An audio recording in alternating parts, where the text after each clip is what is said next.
Hello, Justice. I'm Eris Onstadt. I'm a social work major and minor in psychology at CMU. I do have a supervisor that's going to look at these notes and this recording about our session today. For confidential wise, you're 18 years old now, so I won't disclose any information that's not necessary except for to my supervisor. But if you do talk about suicide or harm to other people, or if you're a harm to yourself, I do have to report that to the police or for medical care. So what brings you in today? I've been having a lot of troubles with some emotional things, and I've been stressing a lot about school. Okay, you want to go more into that? So I'm getting into sports, and I'm having a lot of problems because I went through a little bit of stress and I got behind on my work.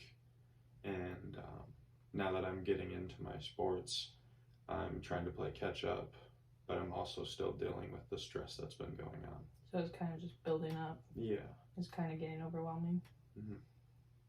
So how does that impact other parts of your life? It's really even like physically draining.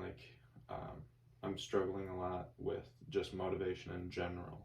Mm-hmm. And that affects me even like practicing. So does that affect relationships too? Yeah, I've noticed that when I'm stressed out, or just drained in general, I either don't want to talk to anybody or I struggle with conversating the way that I normally would. So have you had these issues for a long time? Like, does it come in periods or? I mean, for the most part, it's whatever's going on in my life at the time. Um, I won't really stress over nothing. Like I don't get it like seasonally. Mm-hmm. It's more certain events that go on usually trigger those kind of feelings. So more like a situational kind of thing. Yeah. So for example, you're starting your sports. Mm-hmm. Do you find it hard for you to even enjoy the sport because you're so stressed? Yeah. I've noticed that all the stress that's being put on me for trying to be eligible and trying to live up to all these expectations is it's overwhelming, and it makes me not enjoy being part of the team that I'm on. Which is understandable. A lot of people feel like that when they're really overwhelmed, especially in high school, because you have all of these expectations and all of these things that you have to do in time, which makes sense. So how are your relationship with your parents when it comes to being able to discuss your feelings? I mean, it depends on the parent. With my dad, it makes me not want to interact with him as much because of the way that he acts about it. And with my mom, I don't feel like that as much. It's more just I hear it so much from my dad that I don't want to hear it from my mom when I interact with her. Mm-hmm. So do you have people in your life that you can talk to, or do you find it hard to talk to people that you know about it? I don't really have problems talking to people about the problems that I'm having. That doesn't always mean that I'd like to talk about them, though. Okay. So, how is your sleep and eating habits? Are they affected by it? Depending on my mood, I will either not eat all day and then end up like giving in and eating too much, or I just altogether won't eat. Okay. So I'm writing down these notes so I can keep in mind our conversation. What about your sleeping habits? Some nights, if I'm feeling really drained, I go to sleep really early, and then other nights, if I'm still like stressed at the time, I'll struggle with going to sleep on time. Okay, so it seems like this stress and kind of feeling low makes your eating and sleeping habits very dramatic. It's not like one or the other. Well, I mean, it's not just you're sleeping too much or you're sleeping too less. It's just dramatic depending on the day. Mm-hmm. Okay.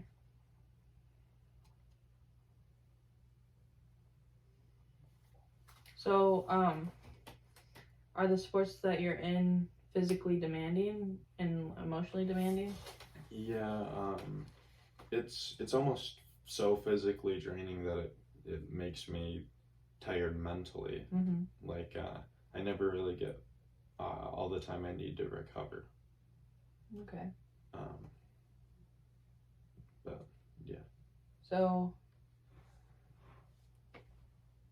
what do you feel like is one of your main concerns about these feelings? Like, what part of your life do you think it affects the most? Um, I think what I struggle with the most is actually probably motivation, Mm-hmm. in the sense that I can't have too much on my plate at once, or I won't be able to do anything at all. Because when I try and focus on just staying physically active or just doing school, Mm-hmm. once I meet myself somewhere in the middle of being able to fit both things in, I end up giving up after about 2 days of doing that. Mm-hmm. So motivation is a big thing for you. Mm-hmm. Okay. Well, that plays into other things too. I read your file and it says that you have ADHD. Mm-hmm. Okay.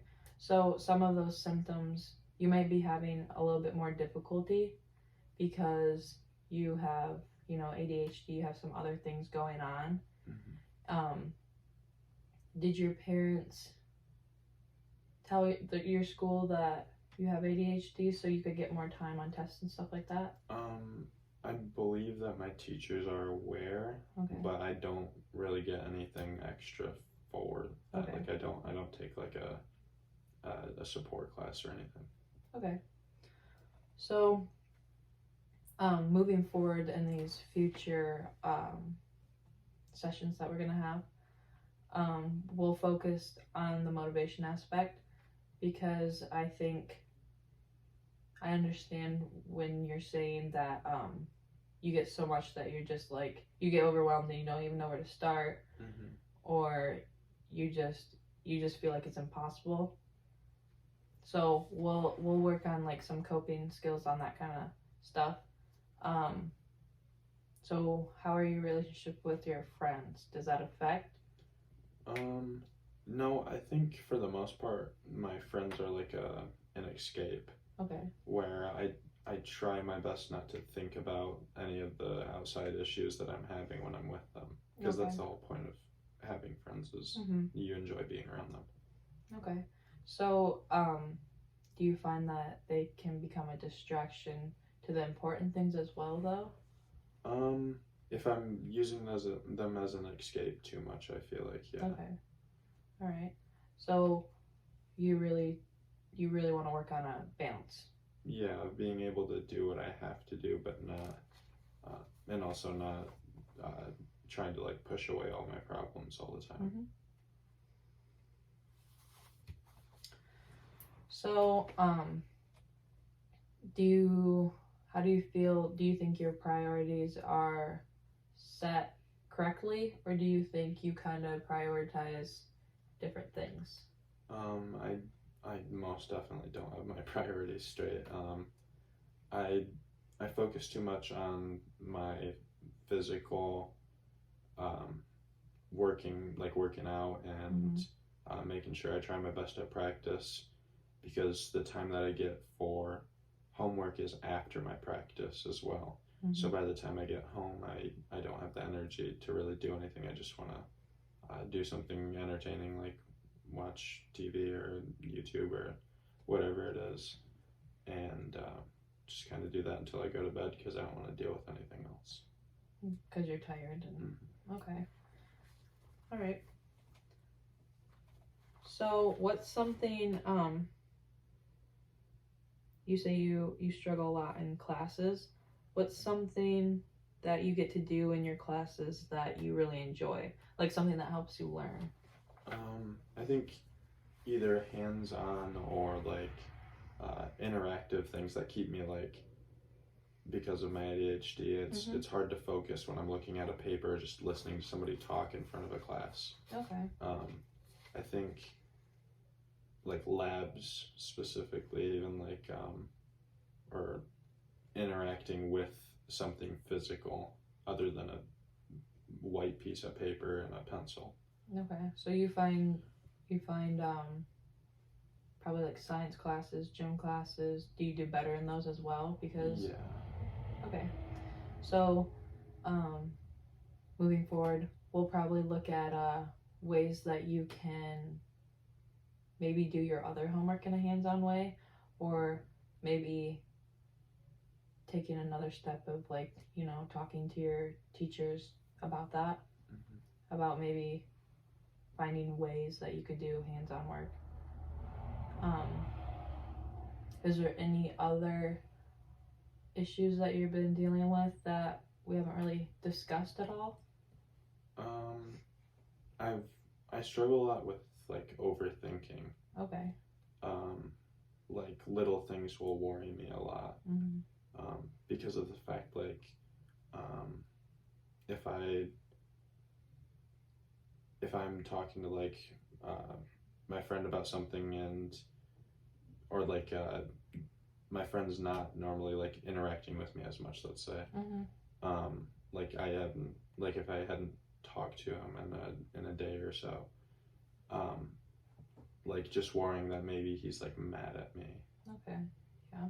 Like even little things like that. Obviously it applies to more than just my friends and stuff, but all right, so overthinking. Do you want to go into some other aspects of some other examples of overthinking in a different situation?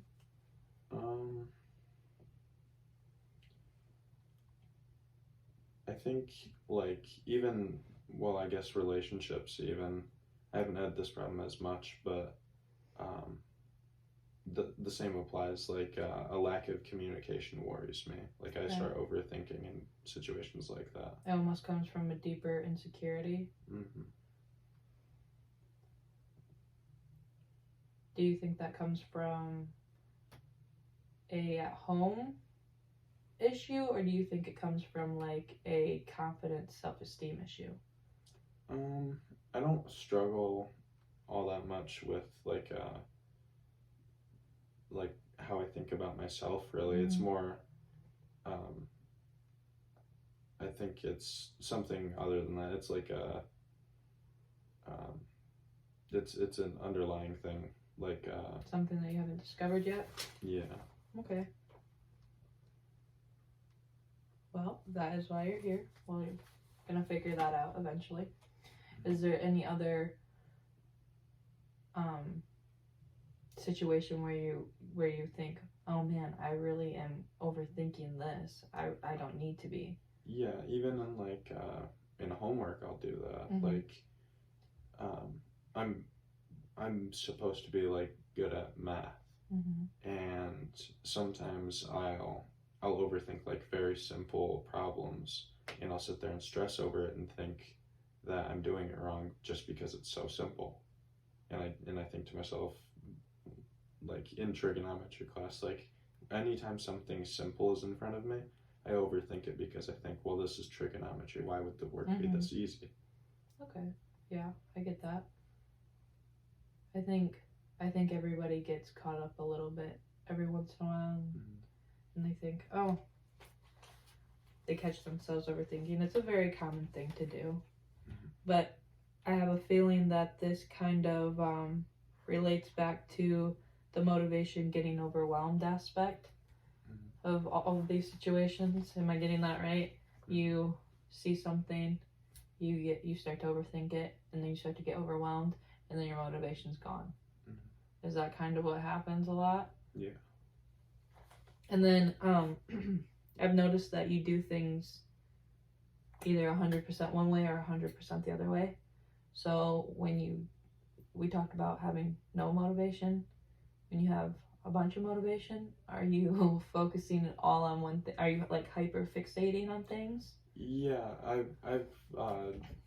I've gone and like researched that a bit myself, Mm-hmm. and that does tie into ADHD, Mm-hmm. in the sense that like people with ADHD, it's a misunderstanding thinking that people with ADHD can't focus. It's not that. It's people with ADHD are good at hyper focusing, but only for short periods of time, and that's what I feel like. I hyper focus on certain things, or I put all of my energy into one thing, and then I am just drained, and I never get to like recharge, Mm-hmm. and that leaves me drained like all the time. And I think a lot of people with ADHD have that problem until they get help or they find out that themselves, which can be a really hard thing to, you know, cope with and understand how your brain works, you know. Mm-hmm. So we've talked about you having struggles in school, your sleeping and eating patterns have been damaged a little bit because of that. You want to work on balancing all of your activities and all that good stuff. Um, I think that we had a great first interview of getting to know each other. I do hope that you come back for future sessions. Was there anything else that you wanted to talk about or that I missed or got wrong? Is there anything? No, I don't think so. Okay. Well, it was very nice meeting you. I hope to see you again. I appreciate your time. Thank you.